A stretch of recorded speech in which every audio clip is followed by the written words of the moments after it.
বেটু নিয়ে বসেছি আর আজকে দু রকম মাছ নিয়ে বসেছি। এখানে চিংড়ি মাছ আছে, চিংড়ি মাছটা দিয়ে পুঁই শাক হবে, চিংড়ি মাছটা পরে কাটবো। আর এটা হলো কাজলি মাছ।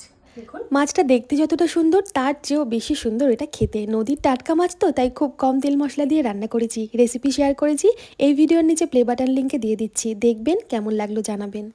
তো কাজলি মাছটা কেটে নিই কীভাবে কাটছি দেখুন। আর তারপর এটা খুব কম তেল মশলা দিয়ে রান্না করবো। ছোটো মাপের কাজলি এটা, তাই 700 টাকা করে কিলো আমাদের এখানে এই কাজলিটা। আর এটা বড় হলেই 1200-1300 চলে হয়ে যাবে। তো মাছের খুব বেশি কিছু বাদ দেওয়া নেই, আঁশ নেই এই মাছটার। শুধু সুরটা বাদ দেবো আর মুখের কাছটা ধার আছে সেখানটা বাদ দেবো। প্রথমে পাখনাগুলো এইভাবে বাদ দেবো, সুরটা বাদ দেবো। আর এই যে মুখের কাছটা, এই কানকোটা ধরে টান দিলে পেটের নোংরাগুলো সব, যে পেটে যে নোংরাগুলো আছে বেরিয়ে আসবে। মাথাটা রেখে বাকি সব এইভাবে কাটবো মাছটা। এই লেজটা কেটে নেবো, ব্যাস কাজলি মাছ কাটা হয়ে গেল। এইভাবে প্রত্যেকটা মাছ কাটবো।